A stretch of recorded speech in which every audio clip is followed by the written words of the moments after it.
रविदास जयंती के मौके पर प्रधानमंत्री नरेंद्र मोदी ने करोल बाग के इसी रविदास विश्राम धाम मंदिर में वो आए थे और महिलाओं के साथ भजन कीर्तन भी किया था और यहीं पर आके पूजा अर्चना की थी और जो पंडित जी हैं उनसे भी बात की थी।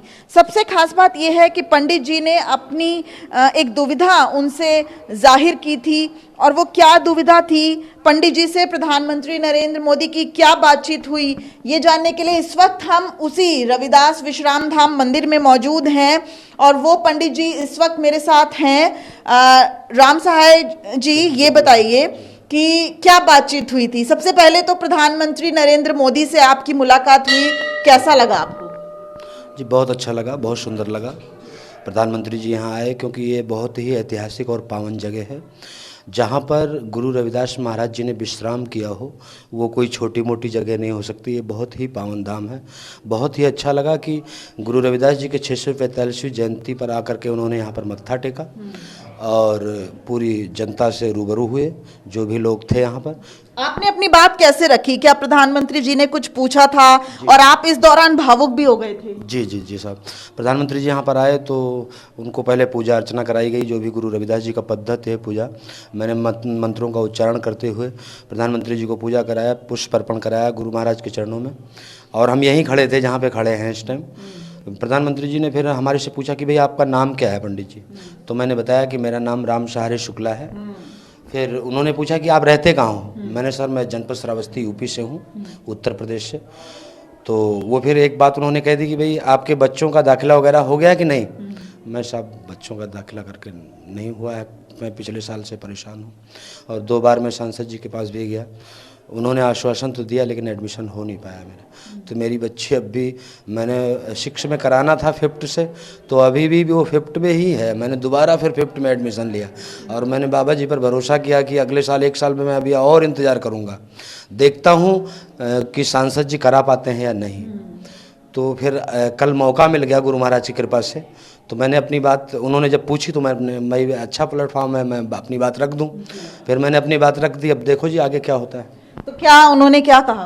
प्रधानमंत्री जी ने फिर तुरंत दिल्ली प्रदेश के जो हमारे बीजेपी के अध्यक्ष आदेश गुप्ता जी, उनको बुलाया कि भाई आदेश जी इधर आइए और उनसे बोला कि भाई पंडित जी के एडमिशन के बारे में देख लीजिए क्या है और करवा दीजिए, ऐसा बोला है उन्होंने। तो जो उत्तर प्रदेश के इलाके के सांसद हैं वो बहुजन समाज पार्टी के हैं, उनसे आपकी मुलाकात हुई है? जी हमारे ही सांसद हैं, उनसे मुलाकात हुई। मैंने यहाँ साउथ एवेन्यू में, वो क्वार्टर नंबर 10 में रहते हैं, मैंने जाकर वहाँ उनके साथ चाय पी है और बात किया है। तो उन्होंने यही बोला था कि आप अपने डॉक्यूमेंट्स दे दो और हम देखेंगे। तो उन्होंने मंत्रालय को भी भेजा लेकिन हुआ नहीं, हमारा एडमिशन आज तक नहीं हुआ।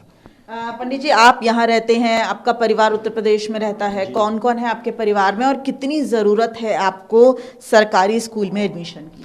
जी बहुत ज़्यादा ज़रूरत है। मैं एक किसान परिवार से हूँ, मैं एक गरीब आदमी हूँ, मेरे घर में कोई सरकारी नौकरी नहीं है और मैं यहाँ गुरु महाराज की सेवा में हूँ।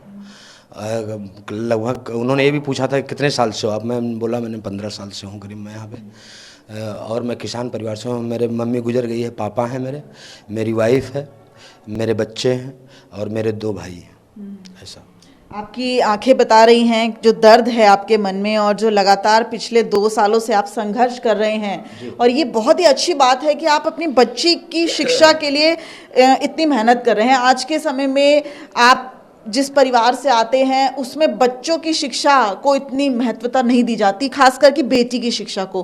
तो आपने जब प्रधानमंत्री जी को ये बात कही होगी तो जाहिर तौर पर उनके चेहरे का जो कहीं ना कहीं उनको भी खुशी हुई होगी कि आप अपनी बेटी को पढ़ाना चाहते हैं। जी बिल्कुल।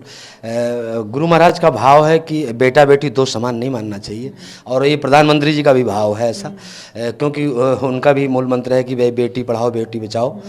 तो मैंने सोचा कि भाई हमारे लिए तो बेटा बेटी बराबर है। मेरे पास एक बेटा है, 2 बेटियां हैं, दोनों बड़ी हैं।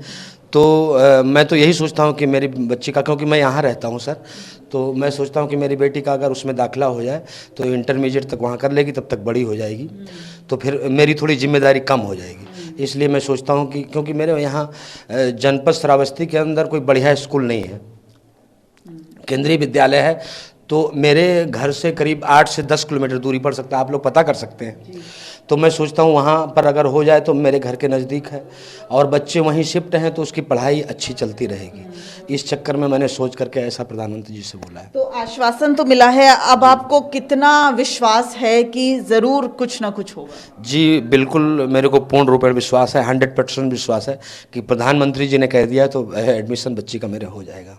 बिल्कुल, प्रधानमंत्री जी के भी भाव ज़रूर बदले जब उन्होंने इनकी व्यथा सुनी, और जाहिर तौर पर एक किसान परिवार से हैं पंडित जी, अकेले कमाने वाले हैं, दिल्ली में यहाँ पे लगातार भगवान की सेवा में मशगूल हैं। ऐसे में 2 बेटियाँ और 1 बेटे को पढ़ाने की इनकी इच्छा जब इन्होंने प्रधानमंत्री नरेंद्र मोदी से जाहिर की तो उन्होंने तुरंत इन्हें आश्वासन दिया कि एडमिशन बच्चों का अच्छे से अच्छे स्कूल में कराया जाएगा।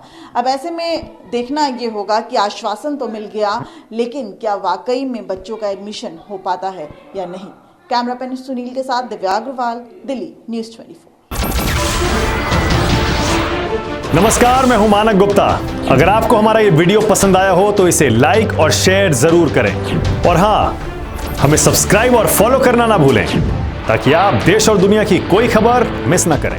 तो जुड़े रहिए हमारे साथ और देखते रहिए न्यूज़ 24।